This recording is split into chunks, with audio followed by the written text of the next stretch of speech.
మెప్పు కోసం, ఎవరి ప్రాపకం కోసం, ఎవరితో పొత్తు పెట్టుకోవడానికి తహతహలాడుతూ ఈ పని మొదలుపెట్టినరో నాకైతే అర్థం కావట్లేదు. చంద్రశేఖరరావు గారు మరి ఎవరి మెప్పు కోసం, ఎవరి ప్రాపకం కోసం, ఎవరితో పొత్తు పెట్టుకోవడానికి తహతహలాడుతూ ఈ పని మొదలుపెట్టినరో నాకైతే అర్థం కావట్లేదు.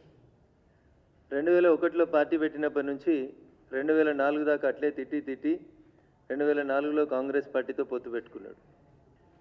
బహుశా మొన్న పార్లమెంట్లో ఖర్గే గారి అధ్యక్షతన ఒక సమావేశం జరుగుతుందంటే టీఆర్ఎస్ పార్టీ ఎంపీలు పోయి కేసీఆర్ గారి పక్కన, ఖర్గే గారి పక్కన కూర్చొని పరోక్షంగా కాంగ్రెస్ తోటి మొదటి అడుగు మొదలుపెట్టినట్టు కనబడింది. ఆ తర్వాత నిన్న రాహుల్ గాంధీ గారికి సంబంధించినటువంటి అంశంలో కాంగ్రెస్ కంటే గొప్పగా చంద్రశేఖరరావు గారు స్పందించినట్టు కనబడింది. చంద్రశేఖరరావు గారిని నేను మీ ద్వారా ఒక అంశం అడగదలుచుకున్నాను. నిజంగా చంద్రశేఖరరావు గారికి ఎవరైనా మాట్లాడినటువంటి భాష పట్ల కానీ, లేకపోతే ఈ దేశంలో జరుగుతున్నటువంటి అనేక అంశాల మీద ఇబ్బంది అనిపించుంటే ఎప్పుడు అనిపించాలంటే ఒక గుజరాత్ ముఖ్యమంత్రిగా ఉన్నటువంటి నరేంద్ర మోడీ గారిని మృత్యు బేహారి అని సోనియా గాంధీ అన్న రోజు నిజంగా నా కళ్ళకి వెళ్ళి నీళ్ళు వచ్చినాయి, ఒక ముఖ్యమంత్రిని పట్టుకొని అట్లా అంటారా అని చెప్పి బాధపడి ఉంటే బాగుండేది. లేదు ఆయన రాజకీయ గురువు చంద్రబాబు నాయుడు గారు పోయినసారి 2019 ఎన్నికల కంటే ముందు ఓ 6 నెలల ముందు గిట్ల నల్లబట్టలు వేసుకొని ఆగమాగమై దప్పులు కొట్టుకుంటా దోలు కొట్టుకుంటా ఊర్ల పొంటి తిరుక్కుంటా ఆయన కూడా గిట్ల ఒకసారి నరేంద్ర మోడీ గారి శ్రీమతి గురించి మాట్లాడిండు. ఆ రోజు మహిళలను కించపరచొద్దు, ఆడవారి గురించి మాట్లాడితే సభ్య సమాజం స్వీకరించదు, ఇది మంచి పద్ధతి కాదు, చంద్రబాబు నాయుడు గారు మీరు తప్పు మాట్లాడినరు అని ఆ రోజు ఖండించుంటే ఈరోజు చంద్రశేఖరరావు గారు ఖండిస్తే దానికి ఒక అర్థం ఉండేది. అప్పుడు ఎప్పుడు కానీ చంద్రశేఖరరావు గారికి కళ్ళకి వెళ్ళి నీళ్ళు రాలేదు. అప్పుడెప్పుడు కూడా చంద్రశేఖరరావు గారికి సంస్కారము భాష అడ్డం రాలేదు. ఆఖరికి మొన్న ఫిబ్రవరి 1వ తారీఖు రోజు బడ్జెట్ తర్వాత ఆయన పెట్టిన ప్రెస్ మీట్లో ఆయన మాట్లాడినటువంటి భాష, ఆయన ప్రధానమంత్రి గారిని ఉద్దేశించి మాట్లాడినటువంటి మాటలు నిజంగా నేను ఏదో ఆవేశంలో మాట్లాడిన పొరపాటు అయిందని తెల్లారన్నా సర్దుకొని ఉంటే నిన్న నీ కన్నీళ్ళకు ఒక అర్థం కనబడేది. నిన్నటి నీ కన్నీళ్ళు సోనియా గాంధీని దయ్యమన్నందుకు, కాంగ్రెస్ని బూతులు తిట్టినందుకు, కాంగ్రెస్ని గతంలో విలీనం చేస్తా అని వంచినందుకు, ఆ అన్ని పాపాలలోంచి ప్రాయచిత్తం చేసుకోవడానికి ఆయన చేసినటువంటి ఒక మాట కనబడతా ఉంది. భాష పట్ల నియంత్రణ గురించి చంద్రశేఖరరావు గారు మాట్లాడితే దయ్యాలు వేదాలు వల్లించినట్లు ఉంటాయి. మీరు మాట్లాడిన మాట మీరు తిట్టినన్ని తిట్లు కాంగ్రెస్ మంత్రులను కానివ్వండి, కేంద్ర పార్టీలను కానివ్వండి, ఆఖరికి మీడియా మిత్రులను కానీ మీ సంస్కారానికి వదిలేస్తాం మేము. అట్లాంటి మీరు వచ్చి ఇలా భారతీయ జనతా పార్టీ నాయకులకి సంస్కారం గురించి మాట్లాడుతూ ఉన్నారంటే ఇట్ క్లియర్లీ షోస్, నేను గతంలో అనేక సార్లు చెప్పినా ఈరోజు కూడా చెప్తా ఉన్నాను, ఇది దేనికి సంకేతం అంటే రానున్న ఎన్నికల్లో కాంగ్రెస్ టీఆర్ఎస్ కలిసి పోటీ చేయబోతున్నాయి అనడానికి ఈ భాషలన్నీ సంకేతంగా కనుక భువనగిరి పోయినప్పుడు ఇవ్వకపోతే ఎవడు ఇస్తాడో, ఇచ్చేటోడు ఎవడో వాడిని ఎట్లా అధికారంలోకి తేవాలన్నా మాకు తెలుసు అని కూడా ఈయన ఒక మాట మాట్లాడాడు. అంటే దాన్ని పరోక్షంగా ఈయన మాట్లాడుతున్నటువంటి ప్రతి మాట ఎక్కడికి తీసుకుపోతా ఉందంటే కాంగ్రెస్ మేము కలిసి భవిష్యత్తులో పోటీ చేయబోతా ఉన్నాం అనేటువంటి అర్థం వచ్చే రీతిలో చంద్రశేఖరరావు గారు మాట్లాడుతూ ఉన్నారు. ఇది భాషకు సంబంధించిన అంశం. ఆయన ఊర్లో ఏం జరుగుతుందో ఆయనకు తెలియదు, ఆయన రాష్ట్రంలో ఏం జరుగుతుందో దేని మీద స్పందించాలో ఆయనకు తెలియదు. కానీ ఆయన ఏమంటున్నాడు, సిలికాన్ వ్యాలీని తీసుకుపోయి కాశ్మీర్ వ్యాలీ చేస్తారా అని అడుగుతున్నాడు. అంటే ఏంటి సార్ నాకు తెలియక అడుగుతా, సిలికాన్ వ్యాలీలో ఏమున్నాయి, కాశ్మీర్ వ్యాలీలో ఏం లేవు, కాశ్మీర్ వ్యాలీలోకి వెళ్ళి ఎవరు ఎలగొట్టిర్రు, ఎప్పుడు ఎలగొట్టిర్రు, దేని గురించి మాట్లాడుకుందాం. ఏదో మాట్లాడి నాకు నవ్వాలనో ఏడవాలని అర్థం కాలేదు.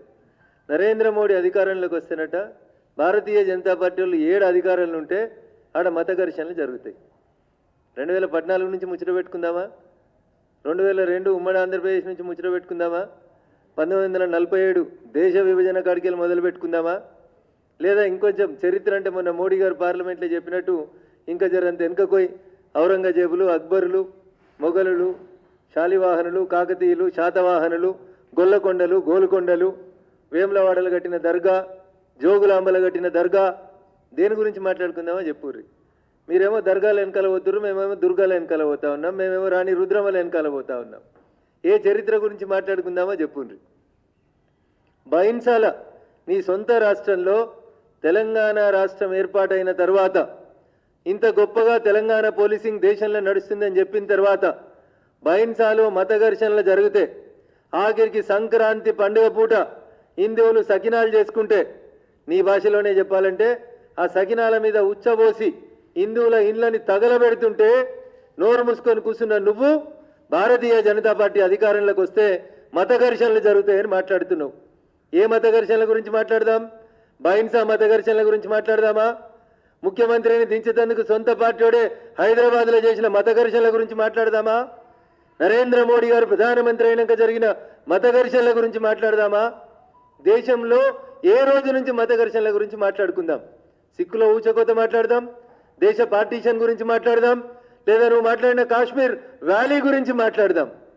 వ్యాలీలో ఎవరి మీద దాడి చేసిండ్రు, అసలు ఎవరు బాధ్యులు, ఎవరు బాధితులు నీకేమైనా తెలుసా చరిత్రలో? అంటే సిలికాన్ వ్యాలీలో ఏం చేయదలుచుకున్నారు?